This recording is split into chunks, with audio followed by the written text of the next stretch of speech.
All right, we're live. Welcome to the Monday morning Ask Me Anything.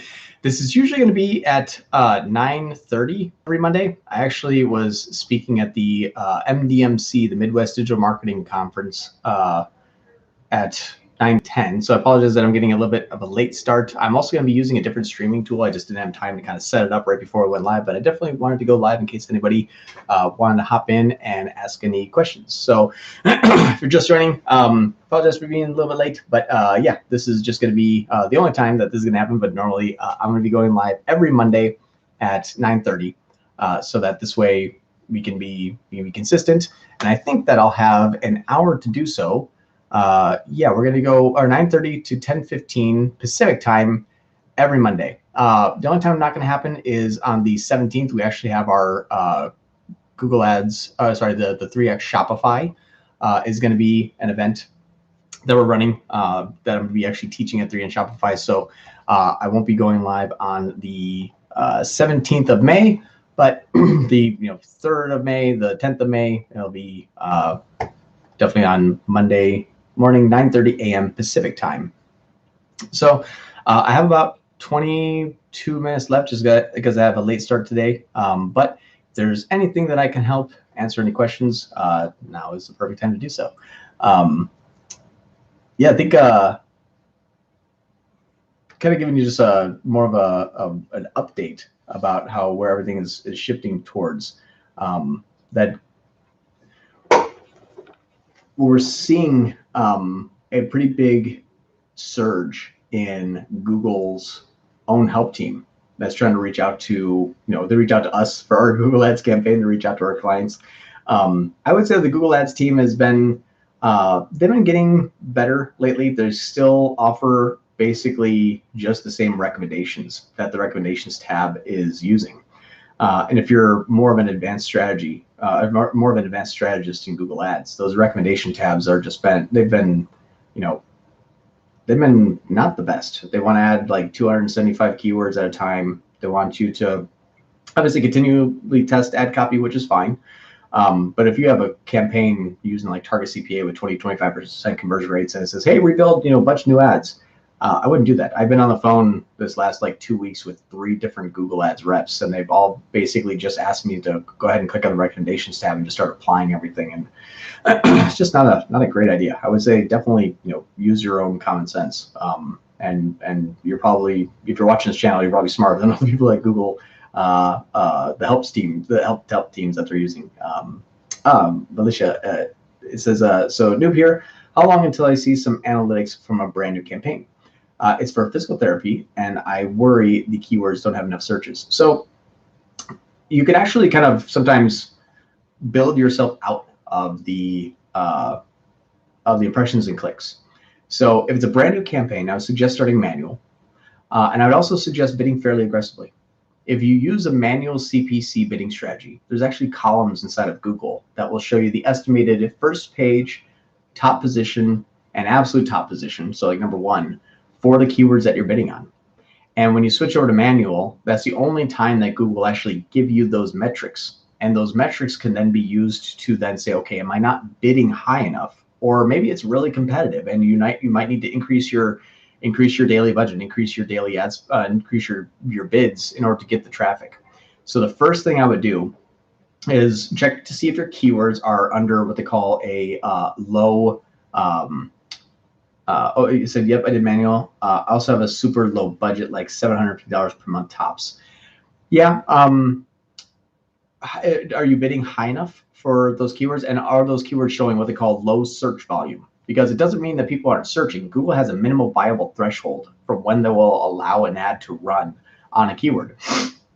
I think it's more than 100 searches in your geographical targeting. So if you're using a smaller geographical targeting area, Google needs to have like at least 100 monthly searches of a specific keyword before it's eligible for an ad to show on that keyword. So if you see that your keywords, when you hop into like your keyword page and it shows low search volume on a lot of them, maybe change your match types. Maybe try just pure broad for a little while to see like what other ways people are searching. Maybe add a little bit less qualifiers in your keywords. So if you're looking for like best, ABC near me as an example, maybe just target just the noun to see other different types of searches that are coming in. But at the low budget of 750, that will be enough. You'll spend that. Most say 100 to 10 or 2,000 or 10 to 100 in Kansas only. All ads say eligible. Yeah. I did phrase match. Try broad. Try broad first. It could be that there's just not that many searches. If you're bidding fairly aggressively with manual, just make sure that you're bidding bid to the top of the page. Don't bid number one, bid to the top of the page. There's actually a selection when you run manual that you can highlight everything and then just change max CPC bids when you highlight all your keywords and then say change to top of page bid, and it'll just update all the bids to top of page. So it's a way to just kind of just get them all to update. Add more keywords too. Add different variations and see. Sometimes just need to broaden the horizon a little bit because people don't necessarily qualify themselves when they search. Shahid, hi John. And I apologize if I butcher anyone's name. I'm so sorry. I'm John. I got an easy name. It's one syllable. So if I butcher your name, my apologies. What's the best way of optimizing feed for smart shopping campaigns? And how price sensitive is Google Shopping ads in general in the success of your campaign and your experience? So the price, not too important. You don't want to be like, twice as expensive as everyone else. But looking at your competitors, you could be more expensive than the competition. We have some campaigns that we were running a sale for like a year. We turned off the sale. We thought, oh my gosh, everything's going to crash because the manufacturer came out and said, no, you can't run that price anymore. No sales allowed, period. It was Philips, the battery company, so huge company. And so we had a lot of competition. Everyone, couldn't run. So everyone's like trying to do coupon codes. We're like, let's just go full retail. And we still won really well because smart shopping is much more than just the shopping channel. It is searching, or it's search with display select, so it goes after everyone interested ever. So you potentially could be the only ad that they see at a price, not necessarily in the shopping campaign or the shopping section of Google. They might be on CNN.com and then see your display ad, and you have your price right there in the ad and say like, yeah, that's a good price. I'll buy that. Now you don't want to be double, or you don't want to have like a well-known established brand and you just be like twice as much. Everyone is like that. They want how much for that product? No, that product's not that expensive. So don't have to be super, super competitive, but be competitive, but don't have to be the cheapest. In terms of optimizing the feed optimization is huge. The biggest one that I can give you as a way for you to help optimize your feed is to add the keyword that you would normally use in your search ad in the title of your product. So what I mean by that is, let's say I have this wallet, and this wallet is called Journey. I'm making this up, but I'm exaggerating to prove a point. So this wallet that I have on my Shopify store, as an example, is called Journey. Google doesn't know what Journey is. So Google's gonna say, well, what's the category? It's a wallet. All right, so start showing the wallet, I guess, for people looking for different wallets. No one's searching for Journey when they're talking about a wallet. So you need to tell Google what this is. Google's dumb. It sees a feed, looks at a picture, can't interpret what the picture is. So it's going to say, well, what do we know what it is? Well, the category that they've installed in the feed says the category is wallets and in apparel. So that's the best it's going to get. So what I would recommend is using black leather Journey wallet or Journey-black leather wallet. So I would say that using the descriptors in the title, so when people are searching for stuff, use those in your feed's titles and descriptions so that Google can say, black leather wallet, bingo, now I know what it is. So that's the best way that I've seen optimize a feed. Start there, and I'll go live again obviously each week, and if you don't see any results or if you have questions about that, that's what I would start with. That's the best way that we've seen optimizing the feed. Everything else is like, okay, then add more descriptions. And if you have products that have ingredients, add the ingredients in the description so that when people are looking for ingredients, they find your product because it has that ingredient in it. Think about like a search campaign though. Just telling Google what you have and matching it to what people are searching for are way more important than what you call your product. Let me know if that helps. Yep, you're welcome. Hey, I advertise in Europe. I'm also a noob. I noticed that search campaign make less conversions than display campaigns. Actually, my display campaigns are 4x conversion more than search campaign. Is this normal? Well, it depends. First thing I would like to ask you is if you are a noob, and I'm so sorry if this is going to be kind of an insulting question, but is conversion tracking set up properly? And can you verify that that's actually going on? So if you're saying, I have 4 times the conversion on my display campaign, but your conversion actions are SMART goals, it's not going to be accurate. If your conversion actions are using, Google Tag Manager tracking the thank you page of a form submit, I have had that. Yeah, we do have a few companies that display works much better than search, just because not a lot of people search for the product or service that they are interested in. But when they do see it, they say, man, I didn't know something like this existed. Or, wow, there's a whole company that's doing a very unique take on this approach that I need to hire. One of our clients is in the IoT space, the Internet of Things. And so you're saying the conversion tracking is working properly. Okay, what industry is it? Do you mind me asking?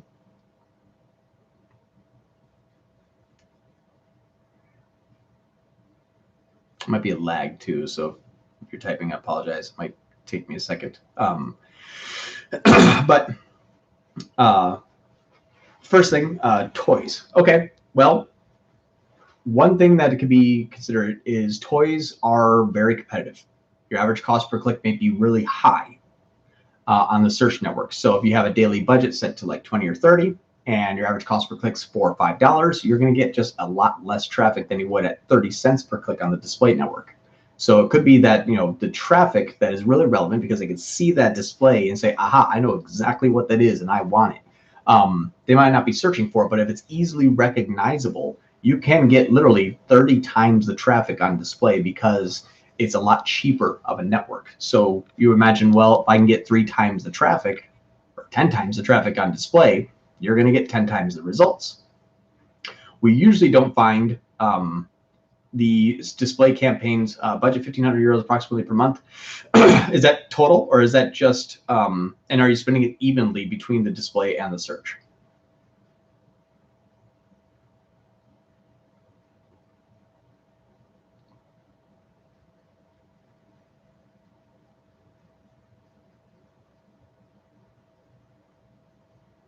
Sorry, I'm just waiting for it to pop up on my side.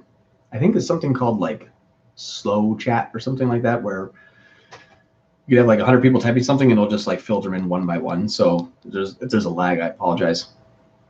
But 1,500 euro per month, I would say, yeah, 1,500 euros, you have enough to test like one network pretty well.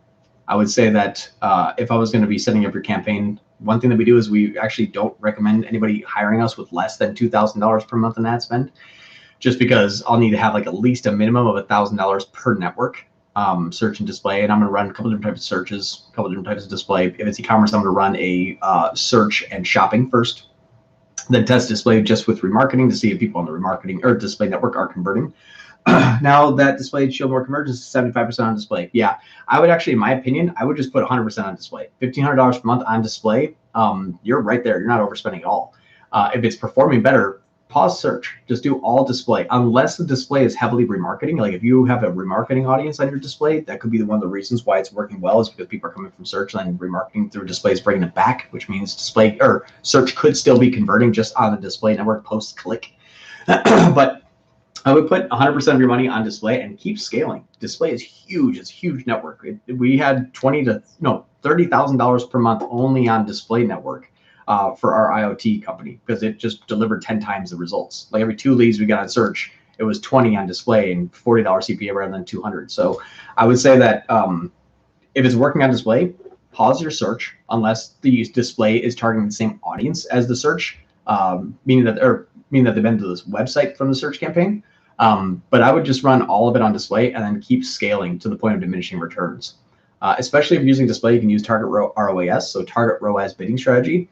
As you scale, I would say switching to that bidding strategy sooner rather than later would probably help even bring that campaign into a more effective type of use of ad spend. So just as a side note, but yeah, I absolutely have seen it. It's not as common. But with smaller budgets, sometimes you can reach a very wide audience with a smaller budget. So that's something that I would test, if that makes sense. I have about 8 minutes left, so if there's anything else that I can help with, if anybody else new joined, you're very, very welcome. If you have anybody else has any questions, I apologize. We're getting a little bit late start today. Again, if you're just new, you're had a MDMC training that I hosted this morning, so I got it at like 7 a.m. and just ended at 10. But that's where I was, and so that's why today started late. But again, if you're just joining now, we're going to be doing this Monday at 9:30 Pacific.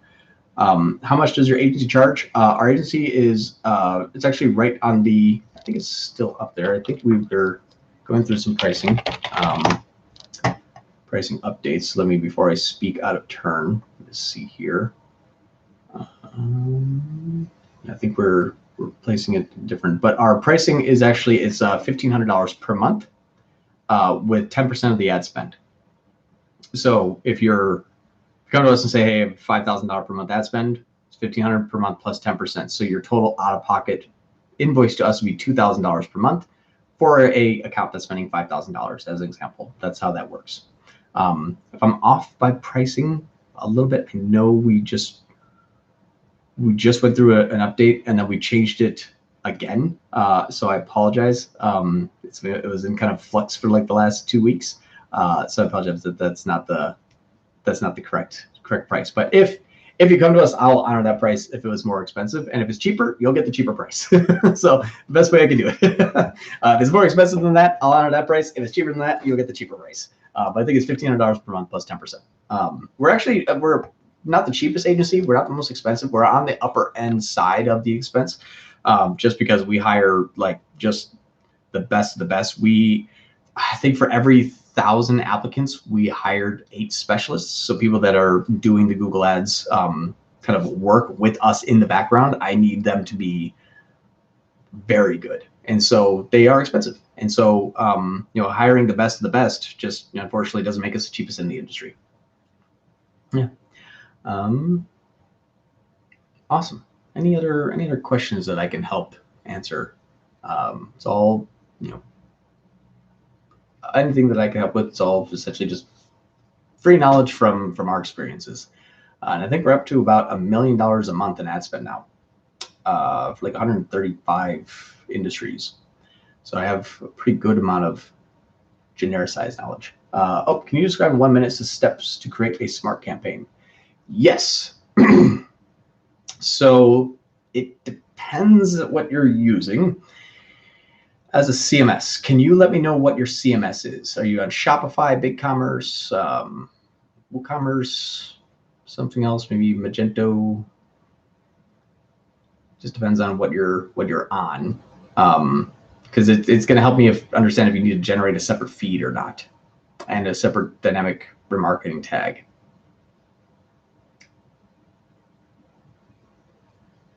About 5 minutes left. Woocommerce. Okay, perfect. So Woocommerce is the plugin for WordPress. So you'll actually, I would suggest buying a subscription to what they call Data Feed Watch. It's what we use here exclusively for feed tools. Buy Data Feed Watch, and you're going to connect Data Feed Watch to your Woocommerce via an API plugin. Not an API, I'm sorry, via a bridge up to cart upload option to your website via FTP. It's a little bit technical, but you'll want to generate a feed. First out of Woocommerce. Woocommerce doesn't really generate a great quality feed, which is why you want it to go through Data Feed Watch. But generating the feed via Woocommerce means buying Data Feed Watch, hooking up Data Feed Watch to your website. There's instructions on how to do that. They will import your feed into Data Feed Watch. From there, you can optimize your feed with the correct titles, images, descriptions, etc. Make sure your feed is of good quality. Then push that into Google Merchant Center and get through any disapprovals, because you always will have disapprovals from Merchant Center. It's just the nature of the business. So go through any disapprovals by optimizing your feed. That's step 1, is getting good quality data feed. Step 2, add the dynamic remarketing tag from your Google Ads tag to your website and customize it for the cart value and currency that it uses. I don't know what WooCommerce uses. Sometimes you have to rope in a developer, but update your dynamic remarketing tag that you'd created inside of the Google Ads tag section from Audience Manager inside of Google Ads, so that the remarketing campaign can run with e-commerce prod ID. And that's what identifies what people are looking at, so dynamic ads can show back to them. That's what smart shopping needs. Then create a smart shopping campaign along with a standard shopping campaign set on priority medium, and then start a dynamic remarketing campaign, those 3 at the same time. Daily ad spend is going to go 50, 30, 20, 50% to smart shopping, 30% to shopping, and then 20% to dynamic remarketing. Run all those 3 at the same time, and then start with the smart shopping campaign. Do not use a ROAS goal. Set it on off, and use a ROAS goal for like 45 days. And then over time, your smart shopping campaign will become better, faster, and stronger. And dynamic remarketing and standard shopping will simply just cease to exist. They're going to stop getting impressions clicked, and your smart shopping campaign is going to start to take off. And then after you see a good amount of appropriate conversions, which is like maybe 10 to 15 per week, or when your ROAS is like, 2 or 300%, then turn on ROAS goal and try to scale as much as possible. Video idea for your Cosmo. Go over reasons ads campaigns isn't working, says not eligible, and how to fix. I fought with ours last week because I didn't know you can't use punctuation in search. Man, every video on our YouTube channel, and you're welcome to Contrast Market, every video on our YouTube channel would be like what you should check. And we have like 150 or 200 videos now. Look at the ones that like are applicable, not more of our theoretical type of videos. But there is, I mean, I've been doing this for many years, and I still run into little odd reasons that things don't work. Ecom prod ID not firing. Your Google Analytics tag fell off the website, and that was feeding your Google Tag Manager's audiences for remarketing. Your RLSA is set to 100%, and then it's accidentally been added to other campaigns, and now you're spending twice as CPC. Your dynamic remarketing, or your marketing campaign, was set to observation, not targeting, and so you're not actually even remarketing anybody. There's I can think of like 100 of them off the top of my head about why something wouldn't work. If you need help though, if you're saying like, hey, this isn't working, shoot me an email, I'll hop in and take a look. I can run through it and usually find out some reasons within like 5 to 10 minutes. Use ad preview and diagnosis too. Go into tools and settings, go into, I think it's planner, and then do ad preview and diagnosis. Search for your keyword in your area, set your targeting area to where your targeting is, search for the keyword. It'll tell you if your ad's running or not, and it'll tell you why. Sometimes a negative keyword overlap, sometimes a geographical issue, sometimes keyword infighting, like 5 keywords all going after the same keyword because they're so close together that they just infight and stop. You name it, I've seen it. But if you want to shoot me an email, I'll just drop my email here. It's just john@sol8.com. Shoot me an email. I'll be able to just kind of like hop in and take a look real quick and see if I can identify anything really quick for you. But yeah, that's I think that's it. I think I have a call starting in 30 seconds, so I'm going to hop off. But yeah, thank you so much, everyone. And I will see you all next week. Thanks. Bye. Yep, you're very welcome. This is why I watch things for teachers all the things. You're welcome. Bye, everyone.